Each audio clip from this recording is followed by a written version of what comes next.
Common diseases में हमारे पास आता है पहले पहले स्प्रेन, जिसको हम कहते हैं मोच आना। इसमें क्या होता है कि अचानक पाँव मुड़ जाता है या फिर कोई भी मतलब बॉडी का पार्ट स्ट्रेच हो जाता है, ठीक है, ओवर स्ट्रेचिंग हो जाती है, उसकी वजह से मोच आती है। ठीक है, मोस्टली जो है ना स्फेरिकल यानी कि सर्कुलर जॉइंट्स के अंदर ये ज्यादातर होता है, ठीक है। खास तौर पे एंकल जॉइंट हो गया या फिर रिस्ट जॉइंट होगा, उनमें ज्यादा स्प्रेन आते हैं, या शोल्डर का जॉइंट हो गया। स्प्रेन होगा ना जिसमें जॉइंट टूटता है, ना ही हड्डी टूटती है, सिर्फ और सिर्फ जो लिगामेंट्स और टिश्यूज होते हैं ना, मसल, उसी के अंदर चोट लगती है, ठीक है। या फिर वो बाजू का ओवर स्ट्रेचिंग में से रप्चर भी हो जाता होता है। मोस्ट कॉमन जो होता है ना वो पैर की मोच आना होती है, यानी कि घुटने ये टखने में। ठीक है, सिम्टम्स क्या होगा, जिस जगह पे मोच आई है वहां पे बहुत ज्यादा पेन होगी, और जब हम उस पे वजन डालेंगे तो उस पे बहुत ज्यादा पेन होगा, और उसकी जगह पे वहां पे सूजन हो जाएगी, और उसके अलावा वो जगह जो होगी ना वहां पे नील पड़ जाएगा, नीला हो जाएगा। इसकी वजह से ना चला जाएगा ना ही कोई काम किया जाएगा। फर्स्ट एड क्या देनी है, उसका नाम जो इनिशियल ट्रीटमेंट केयर का है उसको हम लोग एक प्रोटोकॉल का नाम है राइसिस। आर का क्या मतलब, रेस्ट, पहले पहले रेस्ट करना है पेशेंट को, फौरन फौरन उससे मतलब वजन वगैरह हटा लेना है, ठीक है। उसमें क्योंकि बाद वो काम करते रहेंगे, उसमें वजन डालते रहेंगे, उसकी सोच बढ़ती रहेगी और तंग आपको करता रहेगा वो मोच, ठीक है। क्राइसिस में नेक्स्ट है आई। आई होती है फॉर कूलिंग। इसमें क्या करना है कि आपने आइसिंग करनी है, जिस जगह पे है ना मोच आई वहां पे ठंडा बर्फ वगैरह कपड़े में बांध के उस पे वहां पे रखने हैं, ताकि टकोर करनी है ताकि वो जल्दी से उठ जाएगा, ठीक हो जाए। कपड़े के अंदर डायरेक्ट करना है, ठीक है, या फिर उसके अंदर जैसे मैंने आपको पहले बताया उसको मसाज करते रहना जब तक स्किन जो होगी वापस पिंक ना हो जाए, या फिर उसके अंदर आपको सेंसेशंस वापस फील ना होना शुरू हो जाए। अगर आपके पास आइस नहीं है तो फिर आपने ठंडा पानी लेना है, ठीक है, उस टाइम तक करना है जब तक स्किन पिंक ना हो जाए, या जब तक जो एरिया जो होता है ना बिल्कुल ही सुन ना हो जाए। क्योंकि जो ब्लड वेसल्स होंगे ना, कूलिंग से क्या होता है कि ब्लड वेसल्स होती है कंस्ट्रिक्ट, इस वजह से जो ब्लड जो बाहर निकलता है ना वो उस एरिया में ज्यादा देर तक रहता नहीं है, वो उस ब्लड वहां से जल्दी चला जाता है। लाइसेंस में आई की बात है सी। सी का मतलब कॉम्प्रेशन। वहां पे आपने क्या करना है, उस एरिया को बैंडेज कर देनी है, टाइट नहीं करनी लेकिन बैंडेज कर देना है, ताकि स्वेलिंग थोड़ी कम हो और ब्लड फ्लो भी ब्लॉक ना हो। उसके बाद है ई। ई से क्या करना है, थोड़ा उसको ऊंचा रखना है, ताकि हार्ट के एरिया से ऊपर रखना है, ठीक है, ताकि जो ब्लड का फ्लो पाँव की तरफ कम हो और हार्ट की तरफ मतलब उस एरिया की तरफ कम हो और हार्ट की तरफ ब्लड वापस जल्दी आए। वहां पे ब्लड सारा इकट्ठा ना हो जिस एरिया में बस ब्लड वेसल रप्चर हो गया, ब्लड क्लॉट्स भी ना बने वहां पे। और आखिर में ऐसा आता है सपोर्ट, सहारा देना, ठीक है। उसके अंदर क्या करना है कि आपने उसको सपोर्ट देनी है अफेक्टेड एरिया को, वहां पे मूवमेंट कोई नहीं करनी और बगैर सहारा दिए मूवमेंट नहीं करनी। स्प्रेइंग के दौरान आप अगर एक्सरसाइज के दौरान हुई है तो आपने फौरन फौरन आपने क्या करना है, देखना है कि पेन के हिसाब से हमें देखना है कि उसको इंजर्ड पार्ट जो आपका हुआ है उसको थोड़ा सा मूव करें, आहिस्ता आहिस्ता मूव करें, जब तक उस टाइम तक मूव करते हैं तब तक आपकी फोर्स ऑफ मूवमेंट जो है ना थोड़ी सी बढ़ती रहती है। उसको आप लोगों ने आयोडेक्स या वेंडोजन होती है उससे आपने मसाज करना है। सर्दियों में आपने क्या करना है, गर्म पानी से उसको धोना है, या गर्म पानी के अंदर गर्म कपड़े के अंदर लपेटना है पैर को, इंशाल्लाह उससे बेहतरी हो जाती है। नेक्स्ट है हमारे पास शॉक या ट्रॉमा। शॉक या ट्रॉमा में क्या होता है कि सारे बॉडी पार्ट्स हमारे स्लो हो जाते हैं और उनकी मूवमेंट कम हो जाती है। पेशेंट होता है वो इवन के बाजू का बेहोश भी होता है और वो बेचैन होता है। इस बाजू का ये कंडीशन जो होता है ना, शॉक से पेशेंट डायरेक्ट कोमा में भी चला जाता है और ब्रेन, ह्यूमन के ब्रेन, हार्ट और लंग्स जो होते हैं ना काम करना बंद कर देते हैं, और उसकी वजह से क्या होता है जब लंग्स वगैरह काम करना बंद करते हैं तो शॉर्टनेस ऑफ ब्रेथ होती है और पेशेंट्स डाई भी हो सकते हैं, ठीक है। अब शॉक के अंदर क्या होता है, चूंकि शॉक के अंदर काम करना बंद कर दें हार्ट वगैरह, तो इंसान के जो लिप्स और फेस होता है वो येलो रहते हैं, पसीना आना बंद हो जाता है, पसीना आना शुरू हो जाता है, जिस्म बिल्कुल ठंडा पड़ जाता है।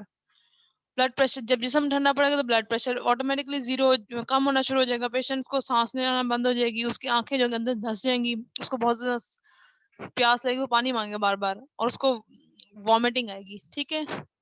और उसके अलावा उसको कमजोरी होगी, और उसका जो लेकिन मतलब ब्लड प्रेशर कम वगैरह होने के साथ साथ लेकिन उसकी पल्स तेज होगी, यानी नॉर्मली 60 to 100 के दरमियान होती है तो उसमें ऑलमोस्ट 130 140 150 तक भी चली जाएगी।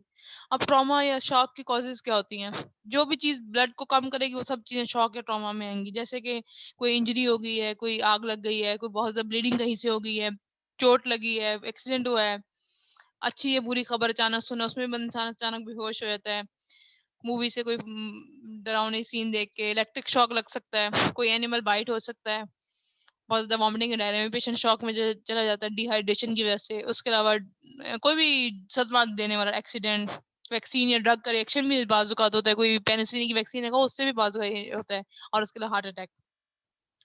टाइप्स ऑफ ट्रॉमा किस तरह के होते हैं? 2 ट्रॉमा होते हैं, कि प्राइमरी ट्रॉमा और एक होता है सेकेंडरी ट्रॉमा। प्राइमरी ट्रॉमा क्या होता है? उसमें होता है कि या तो पेन, इंजरी या किसी भी डर, पैनिक की वजह से ऐसे होता है, ठीक है? इसमें ना इंसान थोड़ी देर के लिए नींद बेहोशी की हालत में रहता है। ये क्विकली फौरन प्राइमरी ट्रॉमा सेकेंडरी ट्रॉमा में कन्वर्ट हो सकता है। सेकेंडरी ट्रॉमा में क्या होता है कि ना जो प्राइमरी ट्रॉमा मतलब चोट-छोट जो भी लगी है ना, वो सेकेंडरी ट्रॉमा में इस तरह कन्वर्ट होगा, उस चोट की वजह से जो ब्लीडिंग वगैरह जो होगी ना, ये बहुत ज़्यादा चोट लगेगी, उसको वो सेकेंडरी ट्रॉमा में कंसीडर होगा, यानी कि कोई क्योंकि इसमें इम्यूनिटी वाली रिड्यूस हो चुकी होती है जर्म्स की वजह से, तो इन डिक्रीज इम्यून सिस्टम की वजह से बॉडी की डेथ भी हो सकती है, ठीक है? उसमें मेडिकल असिस्टेंस क्या देनी होती है अपने ट्रॉमा में? इसमें पहले-पहले कॉज़ को आपने देखना है किस कॉज़ की वजह से हुई है। अगर ब्लीडिंग हो रही है तो ब्लीडिंग को आपने इमीडिएटली स्टॉप करना है और जो इंजर्ड पार्ट है ना उसको हेड से आपने अबव रखना है ताकि ब्लड का फ्लो कम हो। जितना ब्लड का फ्लो कम होगा उतनी जल्दी ब्लड कंट्रोल होगा, ब्लीडिंग कंट्रोल होगी। पेशेंट को बिल्कुल सीधा लेटाना है बेड पे, उसके कपड़े जो हैं थोड़ा अगर टू टाइट पहने तो लूज़ करना है, पेशेंट की बॉडी को वार्म रखना है, ठंडा नहीं होने देना, क्योंकि आप फिर ब्लड प्रेशर कंट्रोल नहीं कर सकेंगे। Warm blankets, quilts, quotes, hot water use करना है सर्दियों में। पेशेंट को ये बताने के उसकी इंजरीज़ के बताने के बजाय कि आपको ये चोटें लगी, आपने उनका उल्टा उनको तसल्ली देनी है, उनसे कहना है कि आप परेशान नहीं होना, परेशानी उनकी कम करें ताकि वो उसमें टेंशन में ना जाएँ।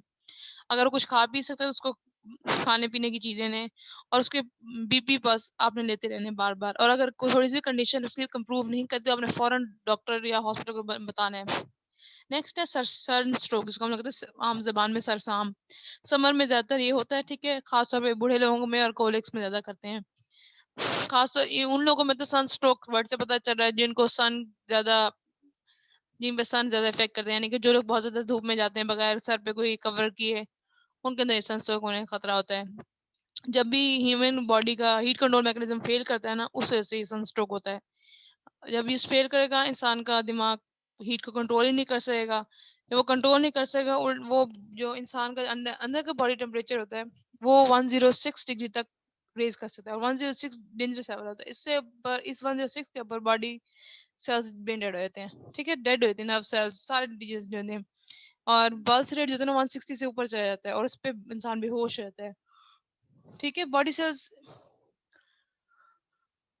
जो होते हैं ना लो टेम्परेचर्स को एक्सेप्ट कर लेता होता है, लो टेम्परेचर्स पे सर्वाइव करते हैं, लेकिन हाई टेम्परेचर्स तो बहुत बिल्कुल डेंजरस हैं और इवन के कॉज़ डेथ भी कॉज़ कर सकते हैं। आपने शॉक के केस में मेडिकल एड क्या देनी है? इसमें आपने देने का इस केस में ना सनस्ट्रोक में आपने फ़ौरन पेशेंट को ठंडे पानी में डालना है ताकि जल्दी उसका टेम्परेचर कम हो, ठीक है? उसके बाद अगर ठंडा पानी अवेलेबल नहीं है तो आपने ठंडे पानी से स्प्रे करना है उसके जिस्म पे और उसको ठंडे हवा में रखना है। उसका हाथ और पैर में मसाज करना है और उसका टेम्परेचर देखते रहना है। जैसे ही 100 डिग्री पे टेम्परेचर उसका पहुँचे, ठंडा पानी यूज़ करना बंद कर दें और अगर फिर दोबारा इस तरह पेशेंट राइज़ करना शुरू करे टेम्परेचर तो दोबारा वही प्रोसेस आपने रिपीट करना है, ठीक है? जब तक पेशेंट पूरी तरह ठीक नहीं हो जाता, तब तक आपने ये प्रोसेस रिपीट करते रहना है। नेक्स्ट है बाइट्स, जानवरों का काटना जिसको कहते हैं। कोई भी काइट बाइट्स होते हैं, जैसे हम लोग रूटीन में सुनते हैं डॉग बाइट हो गया, कैट बाइट किसी भी किस्म का स्नेक बाइट हो गया, वो हम रूटीन में सुनते हैं, उसके लिए हमने ये पढ़ना है, ठीक है? ये क्यों होता है इन बाइट्स की वजह से क्यों इंसान को कॉमन डिजीज़ होती है कि इनके जो ज़हर होता है ना पॉइज़नस एनिमल का, वो इंसान के अंदर एंटर हो जाता है, वो उसके वुंड के थ्रू जहाँ पे उसने काटा होता है और ह्यूमन के इम्यून सिस्टम को ये वीक कर देता है। अगर उस टाइम पे अगर आपने मेडिकल अटेंशन नहीं दी, तो पेशेंट को इवन डेथ तक भी ले जाता है। हर जो ज़हरीले जानवर के काटने से जो इंसान के ऊपर इफ़ेक्ट आते हैं, वो डिफरेंट होते हैं। अब देखते हैं कि डिफरेंट एनिमल्स का इंसान की बॉडी पे क्या इफ़ेक्ट होता है। सबसे पहले हमारे पास है मॉस्किटो, बग या फ्ली या कॉकरोच बाइट्स, ठीक है?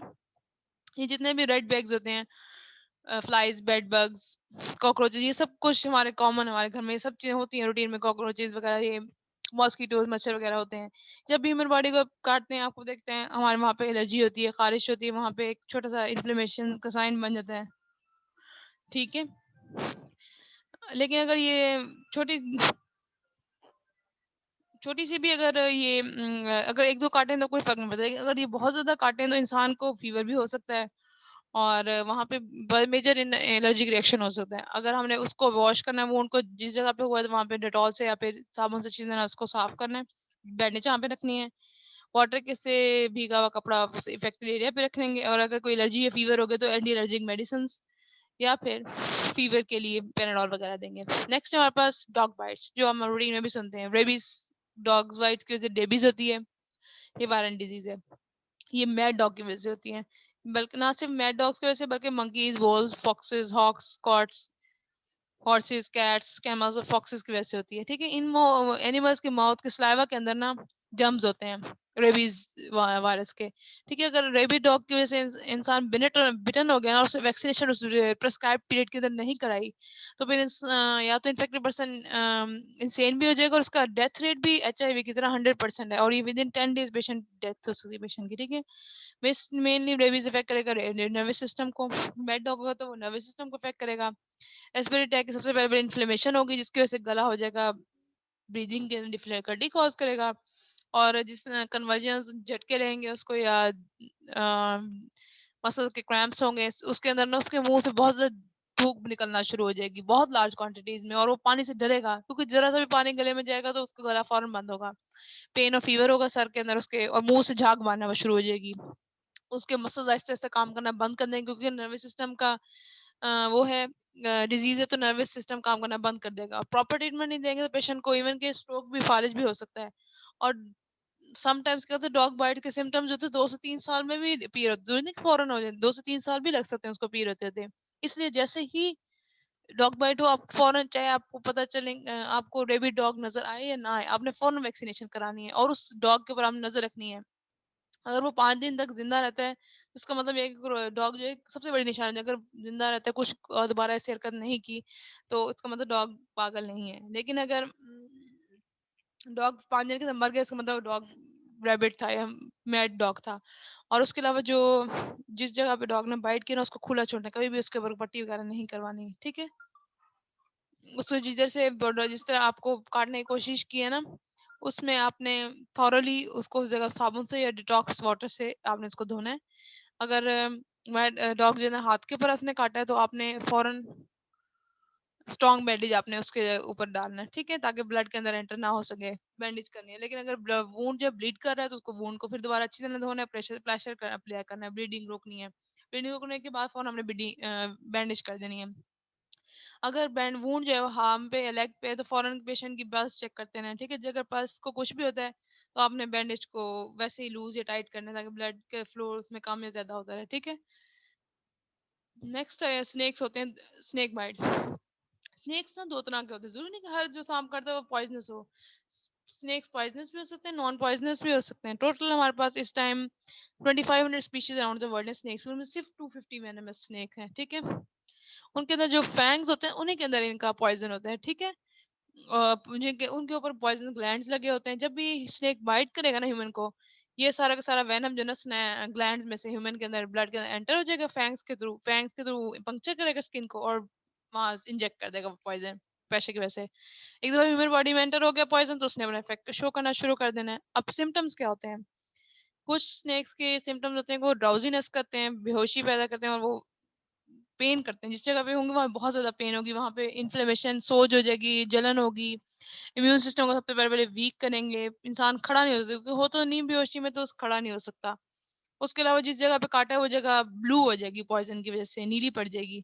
और उसके अलावा उसको मसल के अंदर पेन शुरू हो जाएगा, नोजिया वॉमिटिंग करेगा, सांस लेने में मसला होगा। और सबसे बुरा जो इफेक्ट होता है कोबरा स्नेक बाइट, जो सबसे बड़े स्नेक्स होते हैं, उनका बड़ा बैड इफेक्ट होता है। ये सारे के सारे नर्वस सिस्टम पे अटैक करते हैं, उसको पैरालाइज कर देते हैं, इंसान हिल भी नहीं सकता उसमें। इसमें क्या है, मेडिकल असिस्टेंट प्रोवाइड करना है। एक है टॉर्निकेट यूज करते हैं। बाजू का आपने देखा होगा, कभी ब्लड का सैंपल देने के लिए, कभी टेस्ट देने गया हो, तो उन्होंने वो एक टॉर्निकेट होता है, उससे अप्लाई करते हैं, ताकि वो खून का प्रेशर बना रहे। वो टॉर्निकेट अप्लाई करना होता है, बांधना होता है, ताकि खून की वहां पे फ्लो ना हो, ताकि वो जो है वहां से खून का फ्लो जो है वो वहां से पॉइजन पूरी बॉडी में ना फैल सके। ठीक है, और दूसरा होता है इंसिजन एंड सक्शन। वहां पे वहां पे चीरा देना है सिरिंज के ब्लेड के जरिए, और वहां से सक्शन करनी है, यानी कि मुंह से सक करके ना खून निकाल के बाहर फेंक दें ताकि ज़्यादा ज़हर बाहर निकले। अगर स्नेक बाइट आर्म या लेग पे है तो उसको फ़ौरन जल्दी से कोई भी चीज़ रोप हो गई, कोई रुमाल है, किसी भी चीज़ से स्नेक बाइट के 2 इंच ऊपर आपने बाँध देना है ताकि वहाँ से खून की रवानी रुक जाए और वहाँ पे खून खून का जो पॉइज़न है वो पूरी बॉडी में ना फैले। जिस तरह ब्लड फ्लो रुक जाएगा तो ब्लड सप्लाई आर्टरीज में भी, लेकिन blood supply artery effect cinema venom को इफेक्ट नहीं करेंगी। हर आधे घंटे बाद आपने थोड़ी देर के लिए उसको 1 मिनट के लिए खोलना है, हर आधे घंटे बाद, ताकि ब्लड सप्लाई मुतासिर ना हो, ठीक है? 4 घंटे के लिए भी उसको डायरेक्ट टाई किया जा सकता है सीधा-सीधा। लेकिन अगर बहुत ज़्यादा देर के लिए करेंगे तो हमारे मसल टिश्यूज़ की डेथ हो जाएगी, उनको ब्लड नहीं मिलेगा। नेक्स्ट मेथड है इंसिजन सेक्शन। अगर हम टॉर्निकेट हमारे पास वहाँ पे अवेलेबल नहीं है, तो हम लोग जिस जगह पे स्नेक ने बाइट किया वहाँ पे ब्लेड से वो जगह इंसाइज करेंगे शार्प इंस्ट्रूमेंट से, ठीक है? और वहाँ पे ब्लीड करवाएँगे, पेशेंट से कहेंगे पेशेंट ताकि ब्लीड करे और ज़्यादा ज़हर बाहर निकले।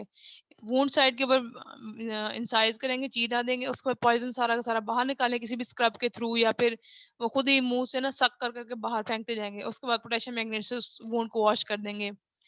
उस इंसान को जिसको स्नेक बाइट हो उसको कभी भी नहीं सोने देना, बल्कि उसको ज़्यादा से ज़्यादा चाय और कॉफ़ी पिला के उसको जगाए रखना है।